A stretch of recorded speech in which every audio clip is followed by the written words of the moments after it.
اعوذ باللہ من الشیطان الرجیم، بسم اللہ الرحمن الرحیم۔ آج ہماری ویڈیو کا موضوع ہے یعنی کہ معاویہ کے پیروکاروں کے نزدیک حدیث گڑنا جائز ہے۔ کیوں جائز ہے؟ یہ آج ہمارے پاس کتاب ہے جی، الحدیث موضوع فی فضائل معاویہ، معاویہ کی شان میں باطل روایات، قاری ظہور احمد فیضی کی چھاپ کے ساتھ، اور اس کا صفحہ نمبر 53 ہے۔ الحدیث موضوع فی فضائل معاویہ بیان ہم کا یہاں سے کریں گے۔ کیا وجہ جی؟ حیران کن بات یہ ہے کہ محبان معاویہ کرامیہ فرقہ کے نزدیک نہ صرف یہ کہ پہلے سے گڑی ہوئی موضوع باطل روایات کو بیان کرنا جائز سمجھتے ہیں، بلکہ خود از حدیث گڑنے کے کو بھی جائز سمجھ لیتے ہیں۔ معذرت۔ چنانچہ نووی اور دیگر محدثین لکھتے ہیں، یہاں سے میں رک کر بتاؤں گا، آج کل کے دور میں بھی آج کل آپ غور کریں گے کہ اکثر ٹک ٹاک پر ایسی چیزیں لگائی ہوتی ہیں کہ جی وہ معاویہ کو حلال زادہ لائک نہیں کرے گا تو یہ نہیں لائک کرے گا۔ بھائی پہلے اس کا تو حلال زادہ ہونا ثابت کر لینا آپ، پھر آپ دوسروں کو تنقید کریں۔ آپ کی کتابوں میں جو اس کے متعلق، ان کے والد کے متعلق جو آپ نے بکواسات لکھی ہوئی ہیں کہ جی ان کے متعلق 4 لوگوں نے ولدیت کا دعویٰ کیا، تو کبھی کبھی آپ اپنی کتابیں پڑھ لیا کریں نا۔ پھر آپ کہتے ہیں کہ جی شیعہ یہ گستاخیاں کرتے ہیں، یہ کرتے ہیں، پہلے آپ اپنی کتابیں پڑھیں۔ یہ گستاخیاں آپ ہی کی کتابوں سے ہم آپ کو دکھاتے ہیں، پھر آپ اسے تسلیم نہیں کرتے اور پھر جھوٹ گلٹ کے لے آتے ہیں آگے۔ خیر، جان لیجئے کہ عمدہ احادیث وضع کرنا ان مسلمانوں کے نزدیک حرام ہے جنہیں اجماع میں شمار کیا جاتا ہے، اور کرامیہ بدعتی فرقے نے الگ راہ لی تو انہیں ترغیب و ترہیب اور زہد میں حدیث گڑنا جائز قرار دے دیا، جیسے کہ الیاس قادری سسٹم ہو گیا آپ کے سامنے ہے وہ۔ ذرا اس دور کے صوفی اور پیروکار اپنے دور کے صوفی اور پیروکار کا موازنہ کیجیے، یعنی کہ الیاس قادری کا کر لیں۔ وہ قلیل العلم تھا مگر اس کے پیروکاروں میں دین کثرت سے تھے، بدعتی تھا، قوت شوکت کا مالک تھا۔ کرامیہ فرقہ یعنی کہ جس کرامیہ کا تذکرہ کیا جا رہا ہے، ہم نے اسے پچھلی ویڈیو میں وہ بندہ کون تھا اس کے بارے میں آپ کو مکمل تفصیلات بیان کر دیا، اس کی اگلی ویڈیو آپ دیکھ سکتے ہیں۔ اس کے مریدین معاویہ کے محب تھے، یعنی کہ یہ جو کرامیہ تھا نا، اس کے پیروکار معاویہ کے محب تھے، اس لیے سپہ صحابہ جو جماعت بنی ہوئی ہے نا، یہ جو بھی آج کل معاویہ کا پیروکار بنا ہوا ہے وہ کرامیہ ہے۔ ہمارے دور کے پیر الیاس تو چشم بدور قلیل العلم نہیں بلکہ کثیر العلم ہے۔ اچھا جی، البتہ باقی باتوں میں ان کا اور محمد بن کرام یعنی کہ کرامیہ فرقہ کا موازنہ قائلین خود کر لیں۔ رقم حروف کچھ کہنے سے قاصر ہے۔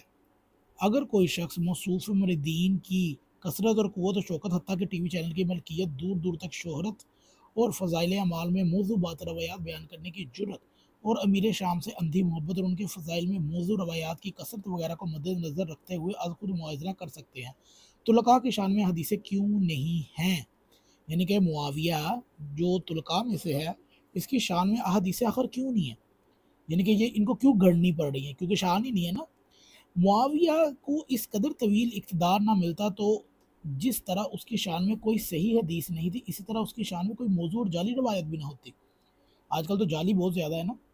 ہم پہلے لکھ چکے ہیں کہ فتح مکہ کے بعد 2000 سے زائد مکی لوگ مجبوراً مسلمان ہوئے اور طلقاء کہلائے، لیکن ان میں سے کسی کی شان میں اتنی احادیث نہیں، حتیٰ کہ معاویہ کے سگے بھائی یزید بن ابو سفیان کی شان میں بھی کوئی حدیث نہیں ہے، حالانکہ علماء نے انہیں معاویہ سے افضل کہا ہے۔ ابن تیمیہ لکھتا ہے کہ اس کا بھائی یزید اس سے افضل تھا، یعنی کہ ابن تیمیہ کہتا ہے کہ معاویہ سے افضل اس کا بھائی تھا، اور یہ خبیث علی کو کہتے ہیں کہ علی اور معاویہ بھائی بھائی، لخ دی لعنت۔ فتح مکہ کے بعد سے لے کر وصال نبوی صلی اللہ علیہ وآلہ وسلم تک تقریباً 29 مہینے سب طلقاء نے یکساں پائے۔ زبان نبوی سے کسی کی شان میں کچھ صادر ہونا تھا، وقف اس عرصہ میں ہی ہو جاتا۔ آخر کیا وجہ ہے کہ 29 ماہ میں معاویہ کی شان میں احادیث کے انبار لگ گئے، اور اس کے لیے ہر وہ شان نکل آئی جو خلفائے اربعہ سمیت سابقون الاولون میں سے کسی بھی صحابی احادیث صحیحہ میں بیان ہوئی ہے، بلکہ بعض باتوں میں تو اسے خلفائے اربعہ سے بھی بدتر بڑھا کر دکھانے کی کوشش کی گئی ہے۔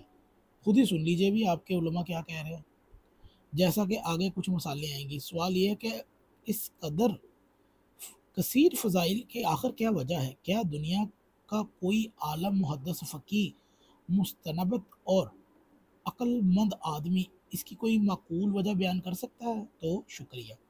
مطلب یہ کہ معاویہ کی شان میں احادیث آخر آئی کہاں سے ہیں؟ کس نے یہ حدیثیں بنائی ہیں؟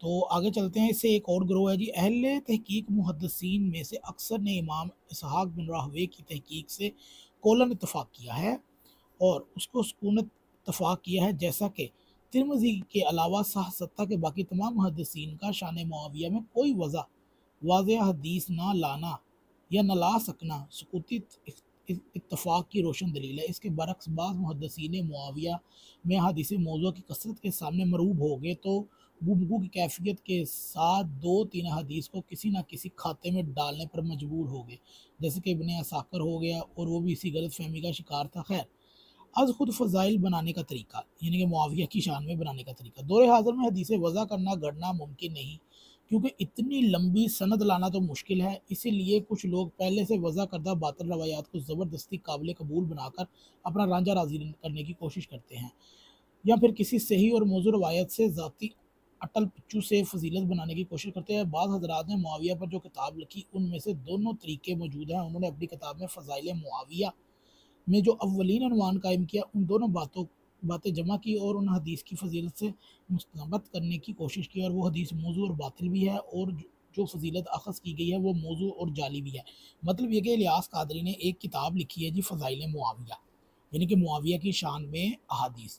تو آنے والی ویڈیو میں ہم یہ بتائیں گے کہ الیاس قادری نے معاویہ کی ایسی کون سی شانیں اس کو مل گئی ہیں بدبخت کو کہ جو یہ بیان کرے گا۔ اور نمبر 2، ہم نے الیاس قادری صاحب کا ایک کلپ سنا تھا جس میں وہ بیان کر رہے تھے کہ ہمارے جنازے میں وہ نہ آئے جو معاویہ سے بغض رکھتا ہے یا صحابہ سے بغض رکھتا ہے، یا یہ جو بھائی تیرے جنازے کے اوپر کندھا دینے باہر کھڑے ہیں، ہم تو تھوکتے بھی نہیں تیرے جنازے پہ، ہم تو لعنت بھیجتے ہیں ناسبی اور خبیثوں کے جنازے پہ، تم لوگوں کے تو جنازے شیطان اٹھائیں گے۔ تو لہٰذا یہ جو کہانیاں اور من گھڑت چیزیں بیان کرتے ہیں، یہ صرف اپنے لوگوں کو بیان کرو۔